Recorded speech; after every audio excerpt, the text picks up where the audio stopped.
Good morning student, Mehta PG online PG classes में आपका हार्दिक स्वागत है। आज हम बात करेंगे एमएससी प्रीवियस मैथ के मैकेनिक्स पेपर नंबर 5 की बात करेंगे। ठीक है, तो देखो पेपर नंबर 5 है वो आपके पास दो पोर्शन में है। तो पहले बात करते हैं, देखो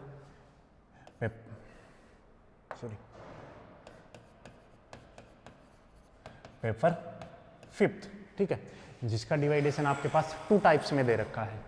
देखो पेपर का नाम है, मैं यहाँ पेपर का नाम भी मेंशन कर देता हूँ, मैकेनिक्स। ठीक है, जिसका डिवाइडेशन हमारे पास 2 प्रकार से है। ठीक है, तो इसमें देखो फर्स्ट वाला डिवाइडेशन है वो है आपके पास डायनामिक्स ऑफ रिजिड बॉडी। ठीक है, जिसमें आपके पास 3 यूनिट है, 1, 2, 3। एंड जो सेकेंड वन पार्ट है वो है आपके पास हाइड्रोडायनेमिक्स, डायनामिक्स। इसके पास भी आपके पास, इसमें भी आपके पास 2 यूनिट हैं, यूनिट नंबर 4 और यूनिट नंबर 5। ठीक है, तो आज हम जो बेसिक से स्टार्ट करेंगे वो पहले स्टार्ट करेंगे हम हाइड्रोडायनेमिक्स। तो पहले सबसे पहले हम कंप्लीट करेंगे हाइड्रोडायनेमिक्स, और हाइड्रोडायनेमिक्स में भी हम बात करेंगे यूनिट नंबर 4 की। ठीक है, तो यूनिट नंबर 4 की बात करेंगे, जिसमें आपके पास यूनिट नंबर 4 है। तो यूनिट नंबर 4 की बात करते हैं हम। ठीक है, तो देखो यूनिट नंबर 4 की बात करें तो यूनिट नंबर 4 में देखो बात करते हैं हम यूनिट नंबर 4। ठीक है, जिसका आपके पास नाम है काइनेमेटिक्स। जिसका नाम क्या है आपके पास? काइनेमेटिक्स। तो देखो काइनेमेटिक्स में आपको क्या पढ़ना है? काइनेमेटिक्स में हम पढ़ेंगे स्ट्रीमलाइंस, पाथ लाइन और वेलोसिटी पोटेंशियल। तो जो स्ट्रीमलाइन और पाथ लाइन है उनकी सिर्फ आपके पास डेरिवेशन पूछी जाती है। तो अपन बात करेंगे इसमें डायरेक्ट इक्वेशन ऑफ कॉन्टिन्यूटी से, जो आपके पास मेन फैक्टर होता है उसमें से क्वेश्चन पूछे जाते हैं आपके पास डायरेक्ट। किसी भी, जैसे मैं बात करूं काइनेमेटिक्स में, हम बात करेंगे इसमें equation of continuity, equation of continuity. ठीक है, अब इक्वेशन ऑफ कॉन्टिन्यूटी भी आपके पास सेवरेबल टाइप की होगी। तो इसका मैं डिवाइडेशन करता हूं पहले आपके पास, देखो तो इसके डिवाइडेशन की बात करते हैं। तो इसके डिवाइडेशन में आपके पास जो फर्स्ट होगी वो हो आपकी कार्टेशियन, सबसे पहले होगी कार्टेशियन में। सेकंड की बात करेंगे, सेकंड होगी आपके पास सिलेंड्रिकल। थर्ड वन, तो थर्ड वन की बात करेंगे हम, तो थर्ड वन होगी आपके पास स्फेरिकल। ठीक है, और इन 3 के अलावा आपके पास हम बात करेंगे फिर एग्जाम्पल्स की। ठीक है, जो इस पे मोस्टली पूछे जाते हैं आपके पास।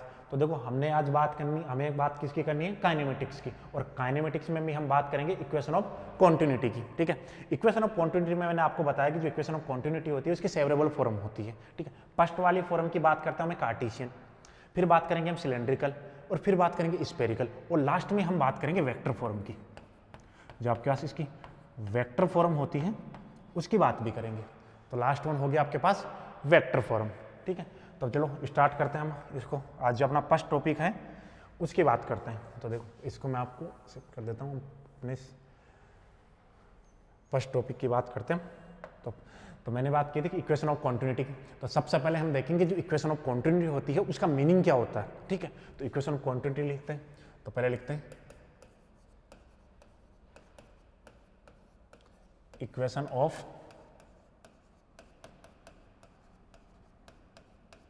कॉन्टिन्यूटी। ठीक है, तो हम पहले बात करेंगे इक्वेशन ऑफ कॉन्टिन्यूटी की। तो मैं इसकी डेफिनेशन बता देता हूं आपको। तो देखो इक्वेशन ऑफ कॉन्टिन्यूटी पहले मैं ओरल बताता हूं, उसके बाद में आपको लिख के बताएंगे। तो बात करते हैं इसकी डेफिनेशन की। ठीक है, तो डेफिनेशन क्या होती है? तो देखो इसकी डेफिनेशन क्या होती है, जो इक्वेशन ऑफ कॉन्टिन्यूटी होती है वो आपके पास क्या होता है? एक मैथमेटिकल एक्सप्रेशन होता है किसका? कंजर्वेशन लॉ ऑफ मास का। ठीक है, तो आपको पता है कंजर्वेशन लॉ ऑफ मास हमने पढ़ा है पहले भी। तो कंजर्वेशन लॉ ऑफ मास होता है, वो क्या होता है? द मास ऑफ बॉडी, या किसी भी पार्टिकल के मास की बात करूं तो आप ना तो उसको क्या कर सकते हैं? क्रिएट कर सकते हैं, और ना ही क्या कर सकते हैं? डिस्ट्रॉय कर सकते हैं। दैट मीन जो टोटल मास होगा किसी भी आपके पास प्रोसेस के अंदर, वो रिमेन क्या रहेगा? कांस्टेंट रहेगा। ठीक है, तो इसी को पहले हम लिखते हैं डेफिनेशन से कि जो डेफिनेशन क्या होती है। तो देखो पहले इसकी डेफिनेशन को हम लिखते हैं। तो देखो डेफिनेशन के लिए मैं थोड़ा इसको हाईलाइट कर लेते हैं। तो देखो डेफिनेशन, थोड़ा इसको बड़ा भी बना लेते हैं अपन, ऐसा करते हैं। तो देखो थोड़ा मार्कर हम दूसरा यूज करते हैं, ठीक है। तो देखो लिखते हैं equation of continuity is the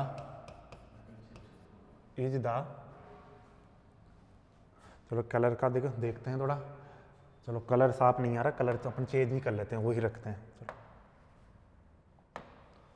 ताकि आपको देखने में आसानी रहे, ठीक है।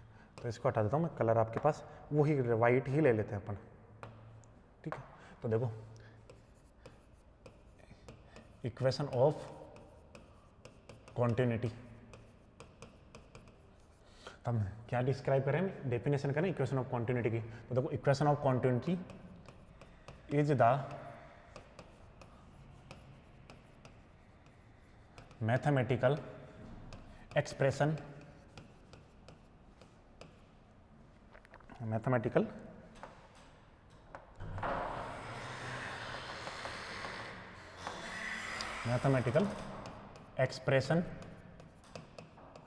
एक्सप्रेशन।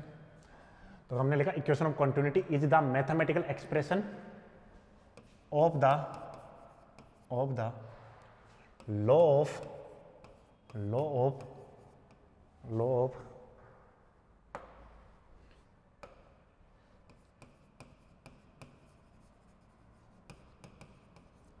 कंजर्वेशन ऑफ मास, ठीक है। हमने क्या लिखा, equation of continuity is the mathematical expression of the law of conservation of mass, ठीक है।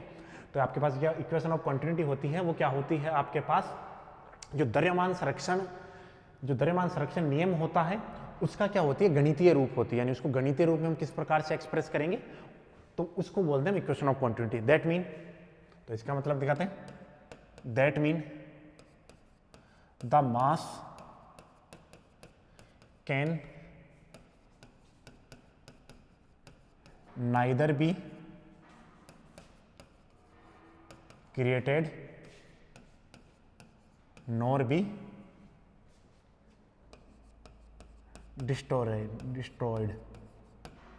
तो इसका मतलब हमने क्या लिखा, that mean the mass can neither be created nor be destroyed.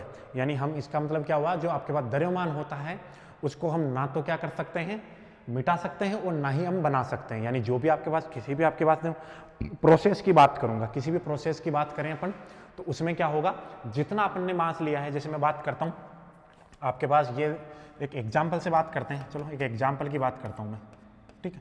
मैंने आपके पास ये लिया, आपके पास एक, चलो ये एक बॉक्स लिया, ठीक है। यहां से मैं क्या कर रहा हूं, लिक्विड को पास आउट करवा रहा हूं। ये आपके पास है लिक्विड, ठीक है। अब वो कोई सा भी हो सकता है, आपके पास एक लिक्विड है, ठीक है। वो इस प्रोसेस से पास आउट होकर इस प्रकार से यहाँ से पास आउट हुआ, इस प्रकार से। तो ये जो यहाँ लिक्विड है, इसको मान लेता हूँ मैं लिक्विड, ठीक है, 1, यानी B4। इसकी बात करता हूँ मैं लिक्विड B4, यानी जो हमने B नीचे लिखा है उसका मतलब क्या है, लिक्विड B4। B4 का मतलब इस प्रोसेस से पहले की बात, ठीक है। और बात की यहाँ से लिक्विड आफ्टर, ठीक है। ये बिफोर है, ये आफ्टर है, ठीक है। अब हमने क्या है, कंजर्वेशन लॉ से क्या होना चाहिए, अब ये जो प्रोसेस है, ठीक है, इसमें जो भी प्रोसेस हुआ है, ठीक है, ये जो भी प्रोसेस हुआ है या जो भी एक्शन है, ठीक है, उसके अंदर, यानी इससे जब आपके पास जो लिक्विड है वो पास आउट हुआ है, तो ये जो liquid conservation law of mass होता है वो आपको क्या बताता है कि इससे पास होने वाला जो आपके पास मास होगा या जो भी लिक्विड होगा उसका मास वो क्या होना चाहिए, कंजर्वेटिव होना चाहिए, ठीक है। तो कंजर्वेटिव होने के लिए क्या होना चाहिए, जो लिक्विड बी, तो इसको लिखूंगा मैं मास ऑफ लिक्विड बी यानी B4, और यहां होगा मास ऑफ लिक्विड ए। ये क्या होना चाहिए आपके पास, इक्वल होना चाहिए।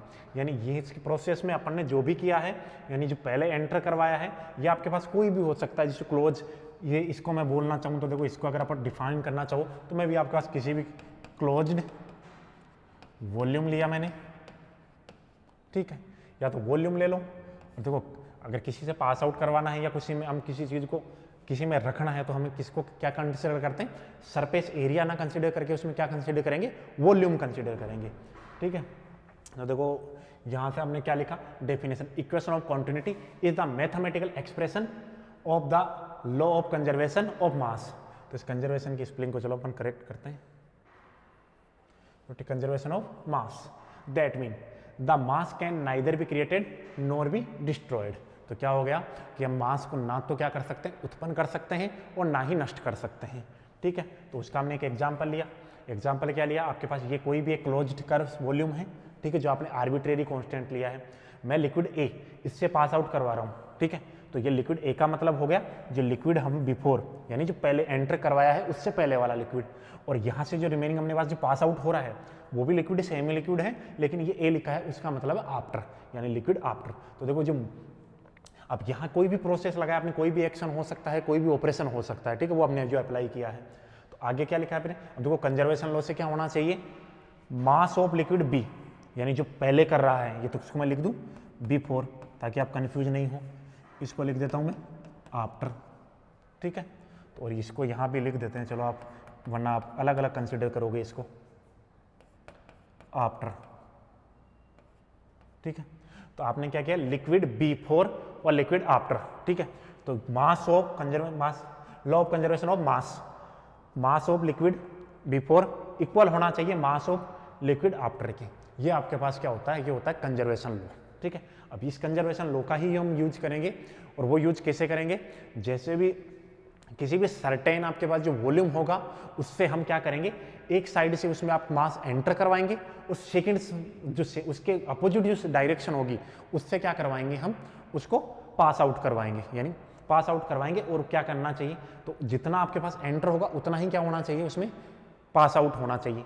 तभी तो आपके पास आप बोल सकते हो कि जो law of mass of conservation है वो क्या है, आपके पास होल्ड है, ठीक है। तो बात करते हैं, चलो नेक्स्ट इसमें आगे। तो हम बात करेंगे सबसे पहले equation of continuity Cartesian coordinate system, ठीक। तो देखो लिखते हैं हेडिंग,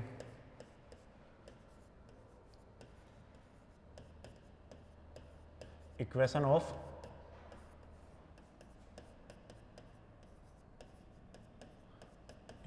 कॉन्टिन्यूटी इन कार्टेशियन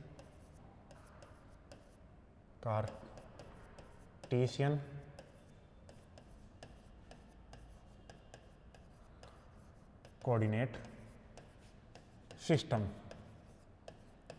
ठीक है। हम सबसे पहले बात करेंगे इक्वेशन ऑफ कॉन्टिन्यूटी की, और वो किसमें, कार्टेशियन कोऑर्डिनेट सिस्टम में, ठीक है, ठीक। तो इसके लिए देखो equation of continuity in Cartesian coordinate system. तो equation of continuity in Cartesian coordinate system के लिए हम क्या करेंगे, एक सर्टेन आपके पास वॉल्यूम कंसीडर करेंगे, ठीक है। उसके एक फेज से हम क्या करेंगे, मास उसमें एंटर करवाएंगे, सेकंड वन से क्या करवाएंगे, इसमें एग्जिस्ट करवाएंगे। तो एग्जिस्ट करवाने के बाद में अगर आपके पास जो टोटल मास है वो क्या होना चाहिए, कंजर्वेटिव होना चाहिए, यानी क्या होना चाहिए, पहले वाला और आफ्टर वाला, ठीक है, बिफोर और आफ्टर वो दोनों रिमेनिंग क्या होने चाहिए, सेम होने चाहिए। तो वो आपका कंजर्वेशन लॉ ऑफ मास। तो चलो इसमें पहले हम लिखते हैं, हमने क्या क्या लेके चलते हैं। तो देखो इसमें बात करते हैं हम, ठीक है।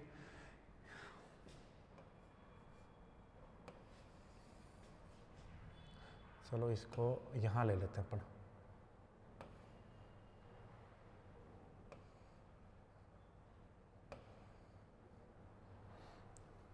ठीक है। हाँ, ये मैंने क्या लिया है, एक पैरेललोपिपेड लिया है, ठीक है। तो इसके बारे में लिखेंगे हम बाद में, पहले हमने एक पैरेललोपिपेड लिया है तो इसकी बात करते हैं हम। तो पैरेललोपिपेड में क्या करते हैं, चलो पहले लिखते हैं, इसकी बात बाद में करेंगे हम, ठीक है। तो इसकी बात बाद में करेंगे, तो पहले क्या करते हैं, चलो लिख लेता हूं मैं, लेट अस कंसीडर ए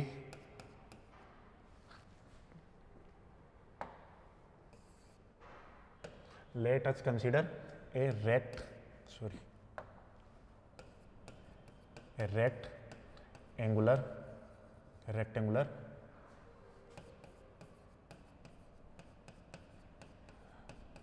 पैरेललोपिपेड। ये स्पेलिंग मिस्टेक थोड़ी सी ठीक कर लेते हैं।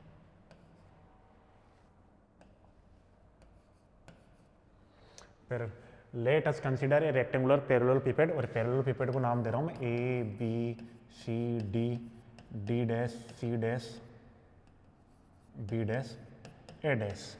ठीक है, ये हमने क्या किया है, let us consider a rectangular parallelopiped A B C D dash B dash sorry D dash C dash B dash A dash. ठीक है, एक रेक्टेंगुलर पैरेललोपिपेड लिया है और जिसमें क्या करते हैं हम, अब उसको देखो आप, रेक्टेंगुलर पैरेललोपिपेड में यहाँ वो बना लेता हूँ तो उसको देख के हम लिखते हैं। ठीक है, तो चलो एक रेक्टेंगुलर पैरेललोपिपेड बनाते हैं यहाँ।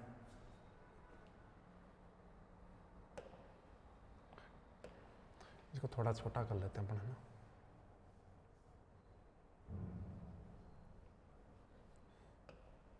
तो देखो एक रेक्टेंगुलर पैरेललोपिपेड बनाते हैं पहले।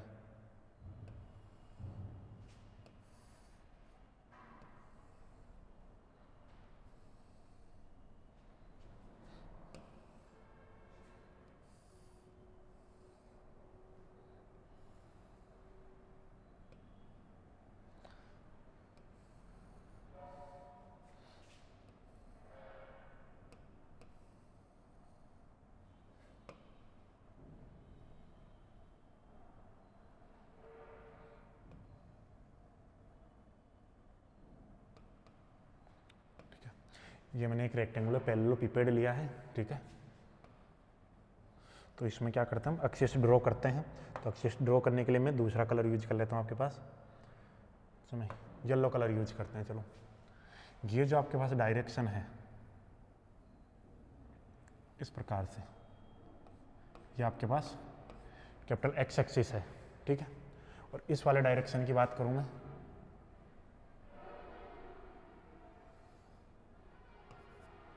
और एक डायरेक्शन आपके पास सेकेंड वन डायरेक्शन जो होगी वो ये वाली डायरेक्शन होगी। तो इसको मैं यहाँ तक ही कर देता हूँ आपके पास, इसको हटा देते हैं अपन।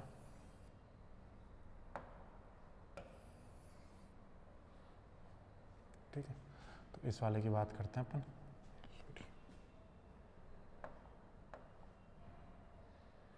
थोड़ा सा बड़ा ले लेते हैं डायरेक्शन दिखाने के लिए।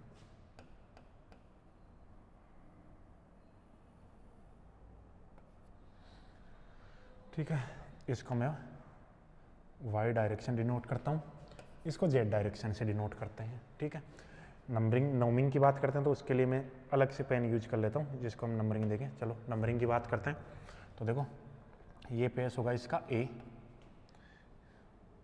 ठीक है, ये पेस होगा इसका बी, ये हो जाएगा सी और ये डी। ठीक है, ये ए है तो इसके करस्पॉन्डिंग ये ए डैश हो गया, ये बी है तो इसके करस्पॉन्डिंग ये बी डैश हो गया, ये डी है तो इसके करस्पॉन्डिंग डी डैश हो गया, ये सी है तो इसके करस्पॉन्डिंग सी डैश हो गया।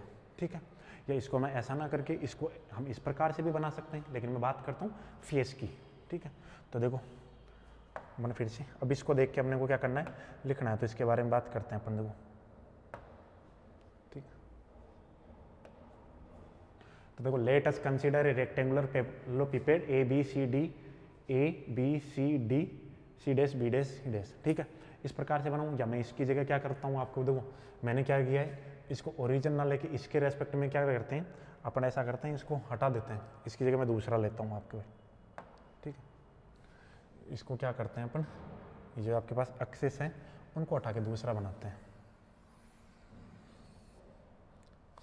पहले लिख लेते हैं, चलो पहले लिखने का ही काम करते हैं। तो लिखो, दो यहाँ लिखते हैं हुज, और पेन साइज थोड़ा सा मोटा लेते हैं।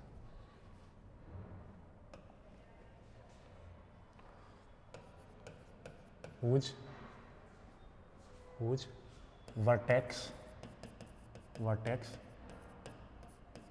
इज ए, और उस ए के कोऑर्डिनेट लिख दिए मैंने X Y Z. Let us consider a rectangular parallelopiped A B C D, C dash B dash A dash, whose vertex is A, और उस ए के कोऑर्डिनेट ए हैं with respect to the with respect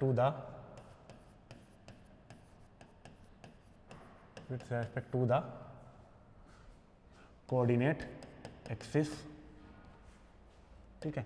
late us consider a rectangular parallelopiped A B C D, D dash C dash B dash A dash, whose vertex is A, X उसका vertex आपके पास क्या है, जो उसका शीर्ष है वो हमने क्या लिया, ए लिया। शीर्ष ले लो आप, या कोई भी एक कोऑर्डिनेट ले लो, ठीक है। वैसे उसके पास सभी जो ए है उसको हमने उसका मूल कंसीडर किया, ऐसा मान सकते हो आप, is A X Y Z with respect to the coordinate axis, ठीक है। अब उसके रेस्पेक्ट में लिया है तो आप देखो आगे लिखते हैं एंड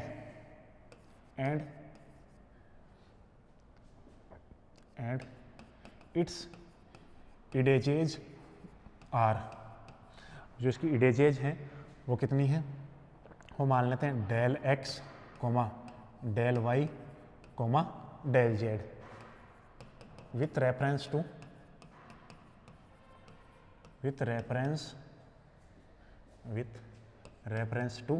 the axis, उन एक्सिस के रेस्पेक्ट में क्या है, इनकी साइड है। Let us consider rectangular parallelopiped A B C D, D dash dash whose vertex is A with respect to the coordinate axis and its edges are del X del Y del Z with reference to the axis, यानी axis के respect में उसकी हमने इडेजेज ली है, ठीक है। अब इडेजेज लेने के बाद में हम बात करेंगे किसकी, अब बनाते हैं जो हमें डायग्राम बनाना था। तो देखो उस डायग्राम की बात करते हैं, यहाँ बना लेते हैं हम डायग्राम। तो देखो थोड़ा इसको हम वैसा ले लेते हैं, तो देखो यहाँ बनाते हैं, तो इसको ऊपर पहले थोड़ा मैं ऊपर शिफ्ट कर देता हूँ ताकि आपके पास जो डायग्राम रहेगा वो यहाँ बना देंगे, ठीक है। तो देखो यहाँ बनाता हूँ मैं वो डायग्राम,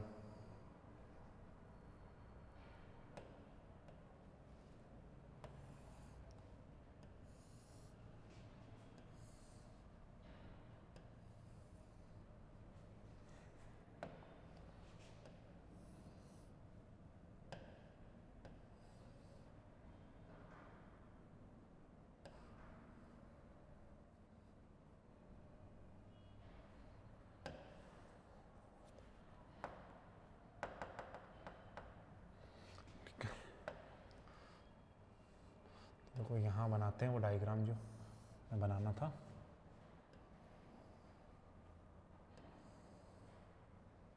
ये लिया है मैंने वो डायग्राम, और यहाँ ले लेते हैं इसकी जो आपके पास सेकेंड इडेज होगी वो ले लेते हैं यहाँ,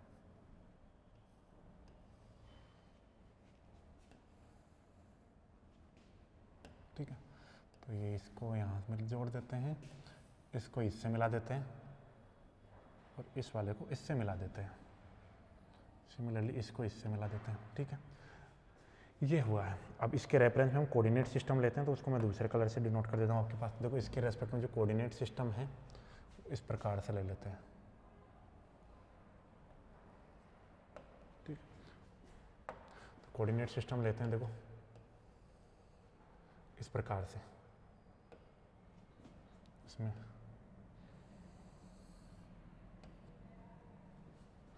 और ये हो गया आपके पास एक्स वाई। तो देखो क्या ये आपके पास एक्स डायरेक्शन होती है, ये ओरिजिन होता है, ये जेड डायरेक्शन होती है और ये वाई डायरेक्शन होती है।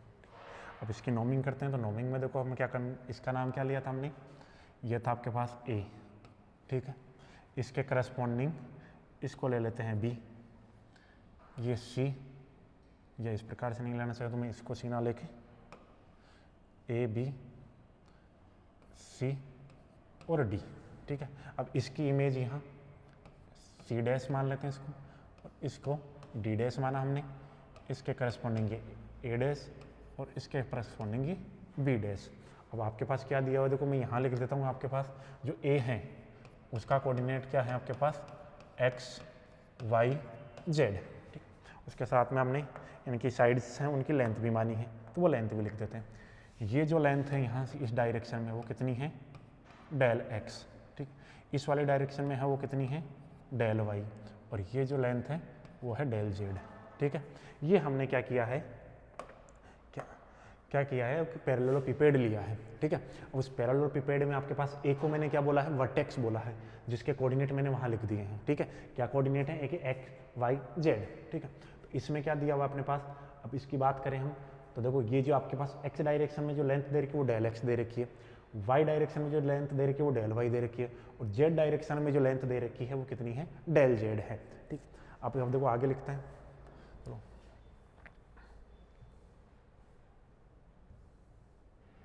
तो हमने देखो अब इतना लिखा है, हमने क्या लिखा है, let us consider rectangular parallelopiped, और वो पैरेललोपिपेड ये रहा आपके पास A B C D, D dash C dash B dash A dash, ठीक है, ये लिख दिया हमने। हुज वर्टेक्स इज, और उसका वर्टेक्स हमने ले रखा है, ये देखो वर्टेक्स लिया है इज ए, और उसके कोऑर्डिनेट लिखे हमने X Y Z with respect to the coordinate axis, coordinate axis लिए हैं।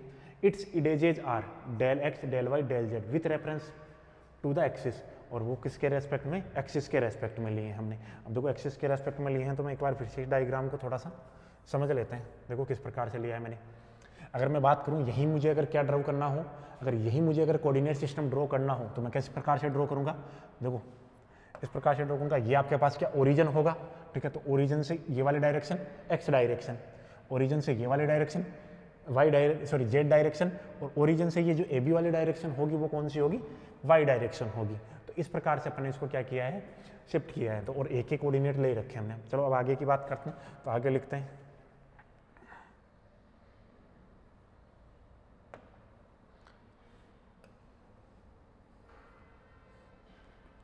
तो देखो वही वाइट और ये ले लेते हैं, ठीक है। अब क्या लिखते हैं, देखो let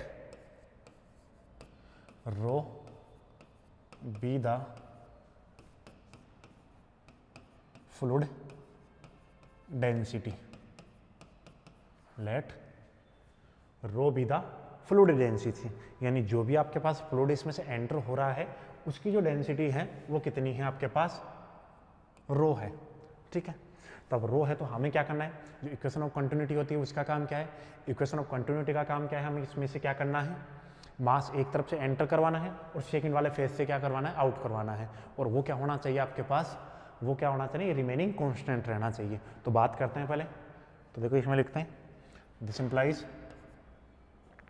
the mass of fluid, the mass of fluid, the mass of fluid entering from